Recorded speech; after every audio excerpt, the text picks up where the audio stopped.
This program was made possible by contributions to your PBS station from viewers like you. Thank you. On the next Discover the Upper Cumberland, we visit the Dale Hollow Fish Hatchery, enjoy beautiful sculptures, visit a dedicated teacher, and discover a place called Pleasant Hill, Tennessee. So come along, and together we'll discover the Upper Cumberland.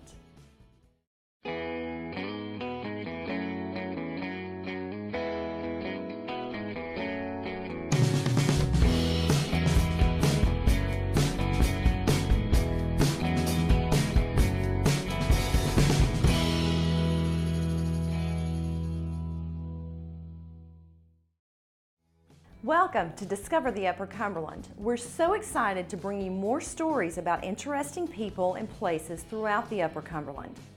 I'm Celeste Flatt-Bennett, and I'm happy to be your guide on this adventure. Dams across Tennessee provide us with beautiful lakes, but what many don't know is that these dams can have a damaging effect on certain species of fish. The U.S. Fish and Wildlife Service has developed fish hatcheries across the state, like the Dale Hollow Fish Hatchery in Salina, Tennessee, to help ensure the survival of these fish.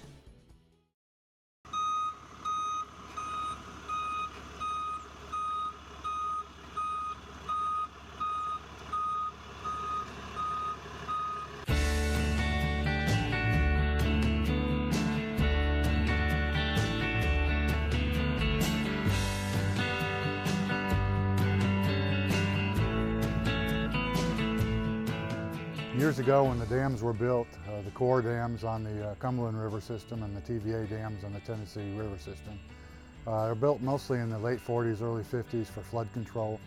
Many of them were later retrofitted for power generation. And they also have benefits for recreation too from the big lakes or reservoirs formed behind the dams. They do a lot of good things. They do real good flood control work. But one of the downsides of dams is that the cold water sinks to the bottom of the dam, and that's where they release water for flood control or for power generation. That's great for trout, not so good for the native warm water species such as largemouth bass. There used to be, in a lot of the rivers, such as the nearby Obie River here, recreational fisheries based on those warm water species. Since the dams came into operation, those have gone away because largemouth bass need 63, 64 degree water to reproduce before they'll spawn. Trout, however, thrive in the cold water, so we've replaced basically a fishery that was based on warm water species to one nowadays based on cold water species. We make up for the damage that the cold water releases from the dam have done to the various tailwaters by supplying trout for stocking below those dams. If it wasn't for stocking trout, there wouldn't be much fishing below the dams in some of these tailwaters.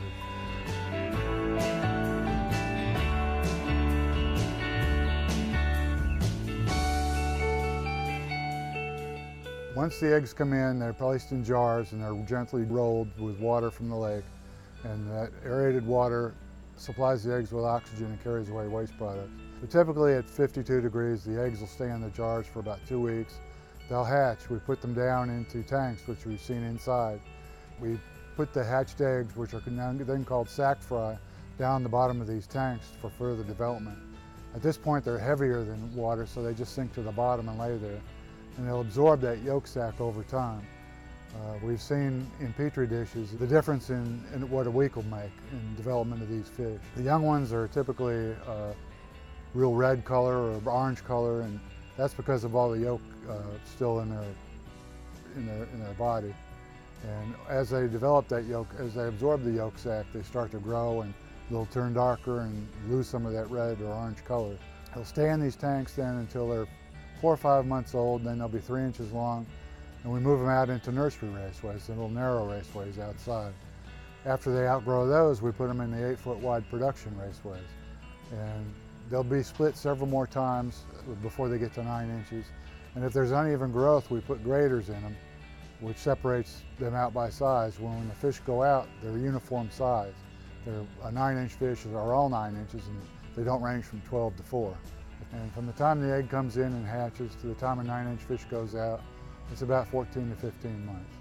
It used to take about 18 months, but we've got much better fish food available on the open market these days, so we can grow them a little faster.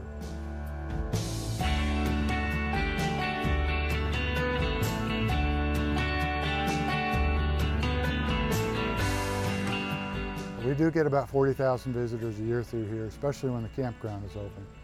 We have a public fishing area down below the hatchery that we stock every Friday, and people know that. And so we have special tours come in here, and the tours are tailored to whatever the school kids would get a different tour than, say, a fish culture class from Tennessee Tech. But we tailor our tours to fit those different groups. We get lots of tours here. In April, we get a lot of local schools in Middle Tennessee sending kids here. They can come in here and see everything there is to do at the hatchery, what you've seen today. And we'll let them feed the fish too, free of charge. And they really like that. That usually wraps up the tour. They really enjoy that. We do have some special events too that we offer on Free Fishing Day, Tennessee Free Fishing Day, which is in June. We have a kids fishing rodeo. We just had our 21st annual one last June. And we get about 300 kids and maybe 250 adults come. It's free of charge. Our friends group supplies free hot dogs. There's face painting going on, and we got informational packages for the kids, free prizes to give away. Matter of fact, when they sign up, we use the sign-up sheets to draw random prizes, so kids don't have to catch a fish to win a prize. And we'd like to welcome all the kids in the area to come by for that. And so we do a lot of outreach here. We do have formal tours. If anyone wants to call ahead, we're glad to set something up. If you come in and announce and want one, chances are someone will be able to go ahead and cut free and go talk with folks. People can come in anytime and see any of these stages of development of trout, from the egg to the big display fish in our outdoor raceway. People are more than welcome. We're open every day of the year from 7:30 to 3:30. So come on out and visit us. This is your hatchery.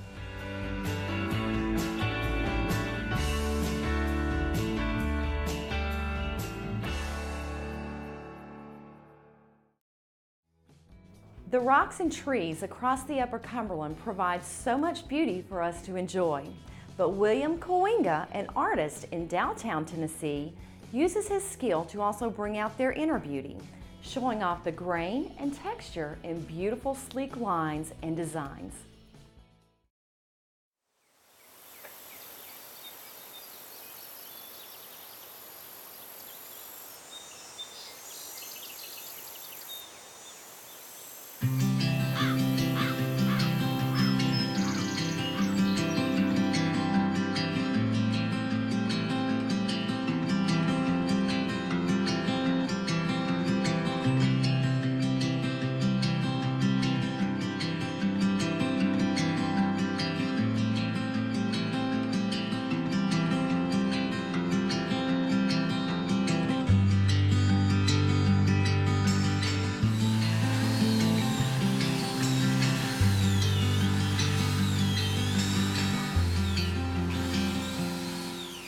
My name is William Kooienga, and I've been a sculptor for a little over 40 years. Taught school for a few years after college and started teaching the kids sculpture and loved that, so started doing it full time and been living as an artist for that long. I was a drafting major in college, and I took one sculpture class and I loved it. So when I ended up graduating and teaching, sculpture was more exciting than drafting. The natural materials, I'm real into the beauty of the materials, and so my work kind of shows the beauty of wood, stone, even metal. I really like to show off the natural materials.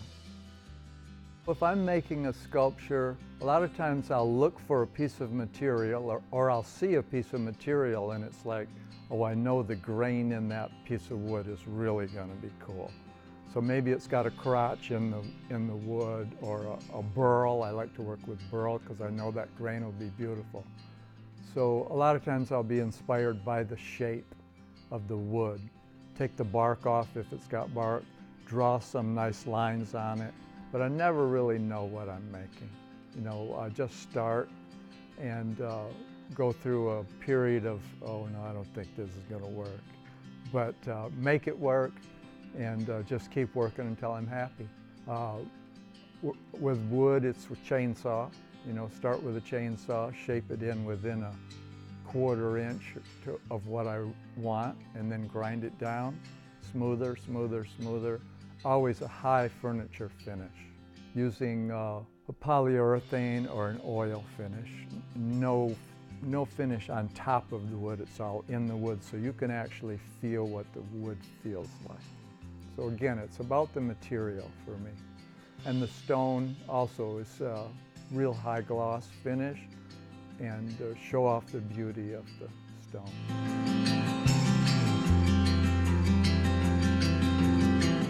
My wife and I are from Michigan. We've been down in Tennessee since 1980. We moved here because of the beauty of the land, and so we just love it here. We love the terrain, the lush growth, the warmer winters, and for 3 different times in Tennessee, well, once in North Carolina, we've bought at the very end of the road. So we have no neighbors. It's very peaceful, quiet, lots of natural wildlife, and in the woods. I think what this setting does for me is it's just so peaceful.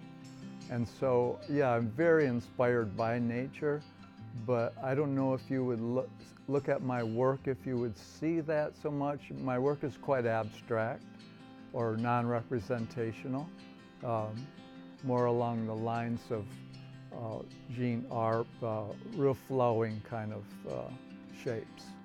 I want to just express what comes natural. So I try to do that. You know, I do a lot of commissions, furniture commissions also, but I enjoy most of all just free form, see what happens. Right off the bat, I've always made this line, and interestingly enough, my son works with me, and the very first thing he did can't tell it from my work, so it must be in the genes.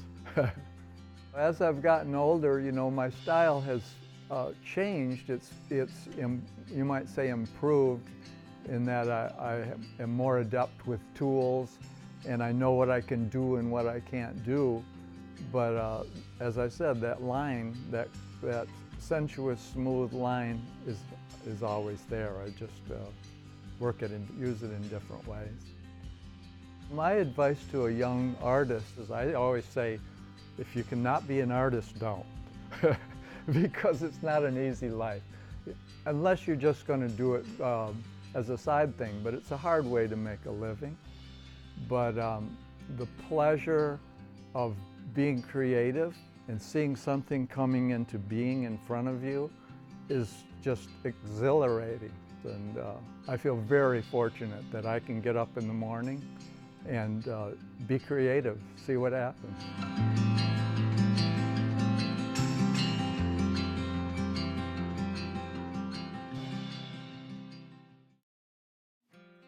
WCTE is blessed to have a very dedicated school teacher that has teamed up with us for years. Working hard to help children and parents have opportunities to succeed, Cindy Putman's tender heart and compassion has had an incredible impact on families throughout the Upper Cumberland. We have a very familiar face with us here today. She's been with WCTE for many, many years and does all the good work behind the scenes. Miss Cindy Putman, thank you. Thank you. I'm so excited to talk to you today. Tell us what you do here for WCTE that's so important for our mission. Well, Celeste, I actually have the best of both worlds, because I work for WCTE as a volunteer because I love public television, and then I worked as a part-time education employee with Miss Reggie Brown, and we did that for years, doing workshops across the Upper Cumberland. And then 4 years ago, we got a grant from the U.S. Department of Education, the Office of Innovation and Improvement, and it's a Ready to Learn grant through the Corporation of Public Broadcasting. So Mr. Boyd, who's the director of schools, took me out of the classroom and placed me here as the project manager. We have wonderful community partners, and actually they're called CCELMs, which stands for Community Collaboratives for Early Learning Media. So WCT is a partner, the Putnam County Schools is a partner, the Extended Learning Program in Putnam County Schools, LEAPS and 21st Century, the Public Library, and there's one in Baxter, Monterey, and of course our wonderful Cookeville branch here. Right. And then I work with Head Start, and there are 21 Head Starts in the 14 counties of the Upper Cumberland. Okay. So I get to do teacher trainings with them. But the good thing about all of this, and I also work with Highlands Residential Services, which is public housing. But the good thing about all of that is I get to bring all of these great free PBS resources to all of those different community sites, and we do parental trainings, we do workshops, we do all kinds of things. What do we offer for the viewer out there that's familiar with WCTE, maybe through programming, through the local programmings that we do, or the national programs that they love to watch? Well, let me just give you a great example of that, which I just finished at Baxter Primary School. WCTE, because we're a full PBS station, has access to all those PBS Kids resources. And there's a great team in DC and all across the country that are working diligently to take what our viewers see on the air, such as Daniel Tiger or Rough Ruffman or Ready Jet Go and those wonderful programs, and create curriculum with those. So we do something called a Family Creative Learning Workshop, and that's a 4-night workshop. It's 2 hours every night, or if we do it during the day, it's 2 hours, a 2-hour session, 4 2-hour sessions. And so during that time, the parents actually learn how to be their child's first teacher. So really and truly, the best thing about it, Celeste, is WCT is able to come because of this grant, and we bring all of the materials, we provide everything. Usually our community partners provide refreshments. The families come, and for 2 hours, they really just get to play with their kids. And engage. And engage. And that's the best thing, because we all know, and you and I are both mamas, that learning really takes place through play. So when kids are playing, when kids are using their hands, when they're moving around, when they're doing different things, right, it really helps them learn. A lot of times we don't get the opportunity or take the opportunity or understand how to engage with their children at home. There's so many life factors that go into those things. So you're really not only educating the children at these events, you're helping the parents with that communication and different educational, giving them educational tools as well. That's right, Celeste. One of the most important things a parent can do is that, I mean, we think about having to go out and spend lots of money on buying educational tools. No, do you have a cereal box on your kitchen table? Then look at the back of the cereal box. Ask your child to pick out all the C words.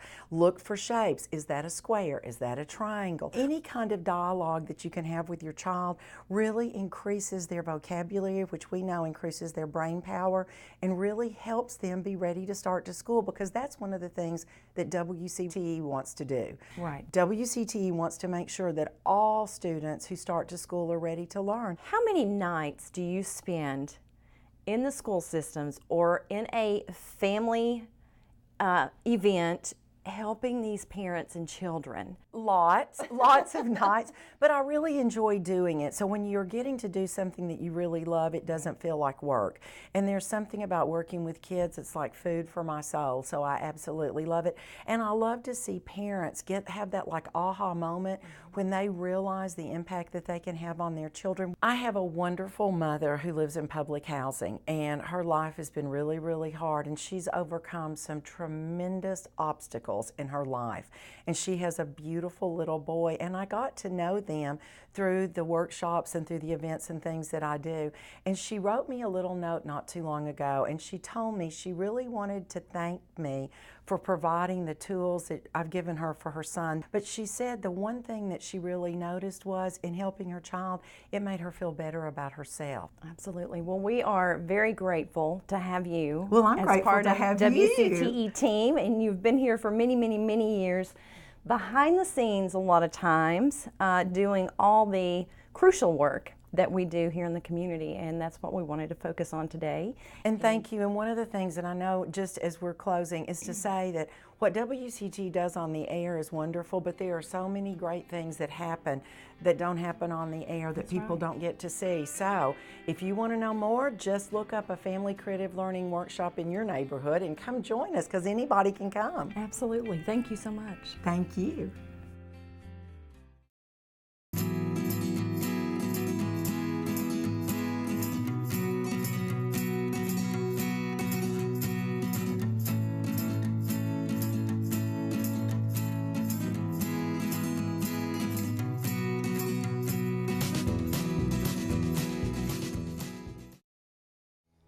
There's a place nestled in the beautiful hills and forests of Cumberland County that doesn't receive much attention.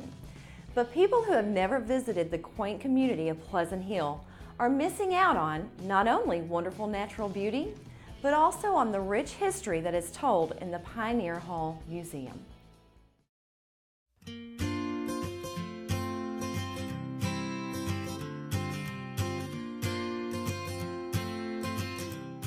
Right now we are in Pioneer Hall Museum in Pleasant Hill, Tennessee. Pioneer Hall was the second building built for the Pleasant Hill Academy. It opened its doors in 1889 as a dormitory for the Academy students. Today it's a museum that honors the work of the Academy and of Dr. May Wharton and her medical work in this area. One of the remarkable stories that we tell is the story of Dr. Wharton and her medical work. She was assisted by her nurse, Alice Adshead, and her friend, Elizabeth Fletcher. These three women did an extraordinary work in this area that will be long remembered. In 1917, the American Missionary Association appointed Edwin Wharton to be the principal of Pleasant Hill Academy. He came here with his wife, Dr. May Hannah Cravath Wharton, and she began an extraordinary pioneering medical work in this area. She established a hospital, a TB sanatorium, and later moved the hospital to Crossville, where it's now the Cumberland Medical Center. Dr. May was really a tough woman. Not only physically tough, but emotionally strong. She walked through these ravines to the homes of the students and other people in this area to treat them, no matter when they called in the middle of the night. Eventually she had a horse and later a car, but she was always on call. The Academy was begun in 1884 when the American Missionary Association sent the Reverend Benjamin Dodge and his family here to Pleasant Hill to establish a school and a church. The Academy operated from 1884 until 1947, and it had a great influence, a great impact on the people in this region. We have several artifacts here in Pioneer Hall Museum that are really extraordinary. One is a bell which hangs in the gazebo outside. That bell was cast by Paul Revere and Sons, and it has found a home here in Pleasant Hill thanks to one of Father Dodge's benefactors, J.J. Gregory, who bought the bell from the Marblehead, Massachusetts Congregational Church and had it shipped here where it hung in the Academy building for years. The other item that I love is the carving by Tom Brown. It shows the Dodges coming up the plateau in an ox cart. They had to take the train from Maine to Sparta and then come up a very strenuous trip up the plateau to reach Pleasant Hill. And Tom Brown has captured that in a beautiful cherry wood carving. We also have an arts and crafts emphasis because that was a strong emphasis of the art teacher, Margaret Campbell, who came to the Academy in 1922. And her interest developed into a cottage industry, the Pleasant Hill Craft Shop, which lasted into the 1960s. We also stress life on the Cumberland Plateau. We have a kitchen and a general store and home and farm implements, which give people a glimpse of what life was like in the late 1800s. We are also a spot on the Tennessee Civil War Trail. We have a marker out front commemorating a skirmish that may have happened just down the road. In 1868, Helen Graham Whiteman and her husband Amos Whiteman moved to this area. They bought land here because it was advertised as a beautiful environment with clean air and clean water, and today Pleasant Hill is just as attractive as it was then. The woods, the streams, the creeks, all very, very beautiful. Pleasant Hill is still a small village, only about 600 people. It's located 10 miles west of Crossville. It's a very beautiful area. It's worth the trip from any part of this part of Tennessee. The museum is a great resource for this community. We want the children growing up here to be proud of this legacy, proud of their foremothers and forefathers who had a very difficult life in this area, but who were creative and hardworking and survived. Today, it's so important that we maintain our connections with the past. We have to know where we came from in order to know where we're going, and we have a great deal in this rich legacy here in Pleasant Hill to be proud of.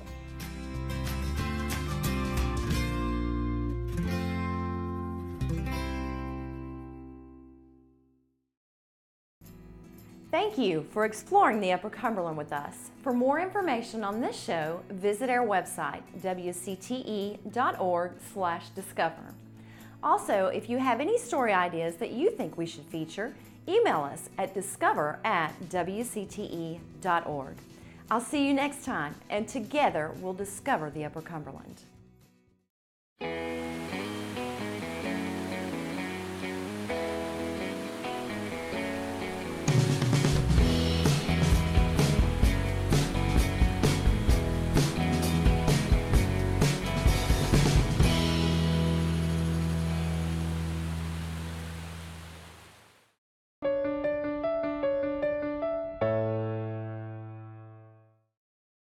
This program was made possible by contributions to your PBS station from viewers like you.